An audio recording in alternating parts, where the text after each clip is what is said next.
O Museu Britânico em Londres possui uma série de antigas tábuas de argila conhecidas como os Lamentos de Ur, que documentam a queda da cidade. Este é um dia importante para mim, pois vou ver o Dr. Irving Finkel, que provavelmente é o maior conhecedor nesse país dessas tábuas de argila sumérias. Ele sabe ler sua escrita e achamos que ele pode confirmar algumas das ideias que temos sobre a destruição de Ur.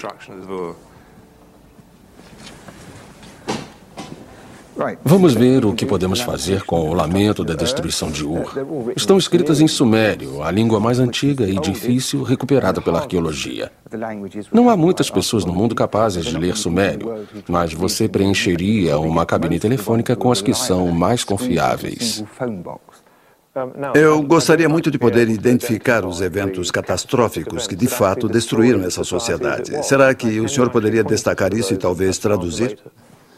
Vamos ver o que podemos fazer. Vamos dar uma olhada. Sim, nós temos aqui em sumério Kengira, Maybe Kalamide, Ishur, Bikur-Rude. Significa que as tempestades se juntaram, mostrando os poderes divinos da chuva. Essa é a primeira linha, está muito danificada, fazendo desaparecer aos poucos tudo que há no universo para destruir a majestade de Ur. Então tudo ia ser derrubado. Os textos parecem se referir a uma série de eventos meteorológicos extremos que devastaram a cidade de Ur. Poeira e areia se juntaram nos canais da minha cidade. Cadáveres estão caídos junto à comida. Ninguém busca água. As pessoas estão amontoadas no chão. Todas as ruas estão repletas de cadáveres. Há fome por toda parte. É interessante o texto ser tão detalhado e minucioso, e temos informações sobre a força das tempestades de poeira e o quanto duraram, e o fato de que depois de um longo período de fome, por assim dizer, eles acharam corpos ressequidos aos milhares, e depois... É uma imagem chocante. É uma imagem chocante, sim. Embora Ur ficasse longe do Pacífico, Richard começou a se perguntar se esses acontecimentos estavam ligados ao El Niño. Havia características muito particulares nos tipos de descrições que temos nos Lamentos de Ur. Por exemplo, as descrições de céus vermelhos sangue, céus cheios de poeira, que teria sido levantada por um grande El Niño. Há descrições de mudanças na direção do vento, seguidas de períodos de seca, de barcos encalhados em rios porque não havia água, leitos secos de rios cobertos por mato. Seu sistema de irrigação foi destruído. Ela ficou sujeita a doenças, à fome e à inanição. Ele sabia que os El Niños mais fortes às vezes provocavam secas no Oriente Médio, mas ele precisava de provas científicas para mostrar que houve um El Niño dessa escala na época em que Ur foi destruída. E aí ele se voltou para os núcleos de gelo e eles mostraram que na época da destruição de Ur, parece que houve mesmo um El Niño.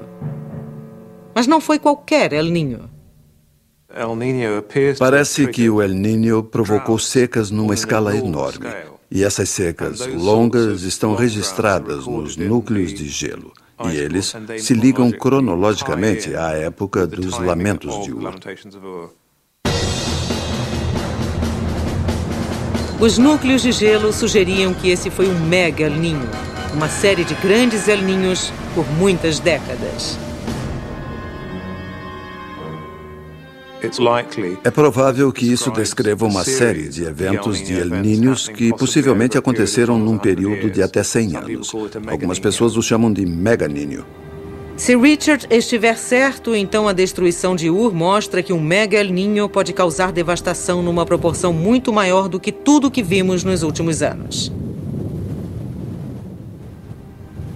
A questão que isso levantou foi: algo como um mega El Niño poderia acontecer de novo? Os cientistas perceberam que era imprescindível prever o que aconteceria com o El Niño no futuro. Eles precisavam saber quando o próximo chegaria e de que magnitude seria. Eles poderiam alertar as áreas de maior risco do que poderia acontecer. Se pudéssemos prever o El Niño com precisão, se houvesse uma maneira de antecipar a força de cada evento, então teríamos a capacidade de salvar vidas, provavelmente milhares de vidas, e as economias se beneficiariam enormemente. E essas informações poderiam ser usadas por agências humanitárias.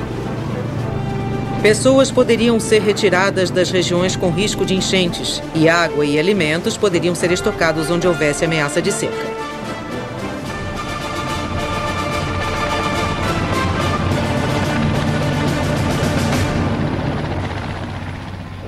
Mas prever o El Niño foi uma das tarefas mais complexas já enfrentadas pelos cientistas.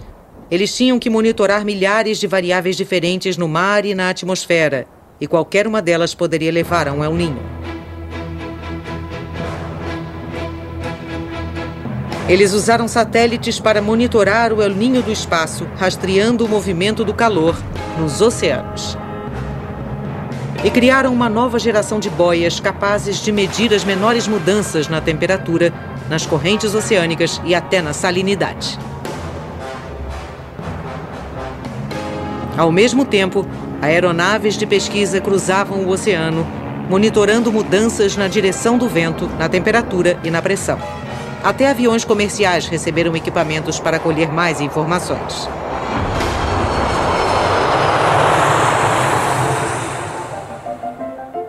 Aí veio a parte difícil: compreender todas essas informações. Elas foram enviadas para centros como a Agência Meteorológica de Exeter. Aqui eles encararam uma versão ampliada do problema enfrentado por Gilbert Walker. Quando Gilbert Walker se dispôs a prever o El Niño, ele tentou resolver todas as equações à mão.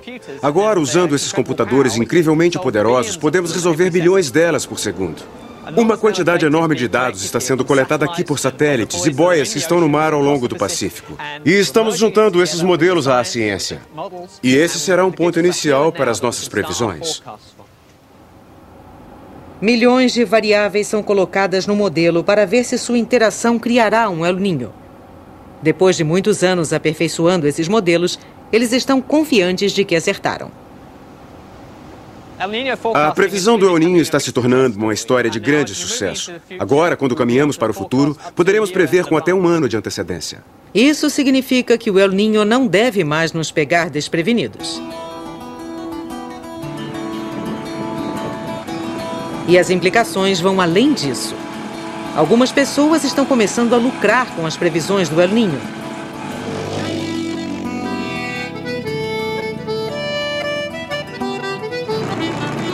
Para Sid Plant, um fazendeiro de Queensland, o El Niño domina seu negócio.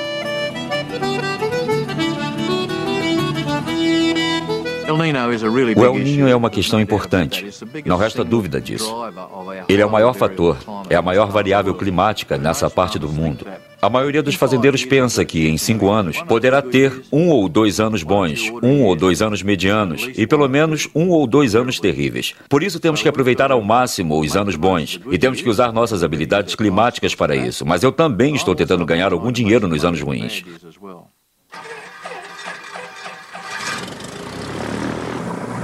Mas Sid tem uma arma secreta. Comecei a me interessar por meteorologia quando tirei meu brevet de piloto. Vi que a previsão do tempo para pilotos era muito mais útil do que a previsão geral para os fazendeiros.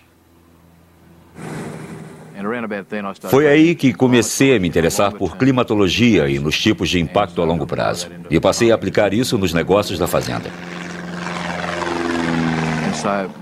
Então, minha meta é usar meus conhecimentos climáticos para ficar à frente dos outros, basicamente em tudo que faço. Pode ter alguém que seja mais esperto na administração financeira, mas eu acho que estou no topo em relação à administração climática. Sid usou esse conhecimento para criar uma nova estratégia de trabalho. Ele pesquisa na internet com atenção em busca de dados e previsões de El Niños. Em termos gerais, devo acompanhar de 400 a 500 sites. Falo com frequência com cientistas e desenvolvi uma intuição sobre como os sistemas climáticos funcionam por aqui. Eu acho que isso me dá uma certa vantagem.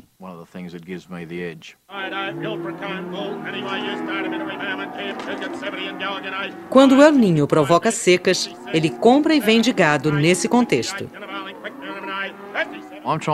Estou tentando me planejar para que o gado que eu tenho agora já esteja vendido para o mercado antes do início da seca. E eu tenho que me preparar para que o pasto da fazenda esteja crescendo bem. E no auge da seca, quando as pessoas começarem a vender o gado porque estão ficando sem comida, vou poder comprar esse gado, e certamente bem mais barato.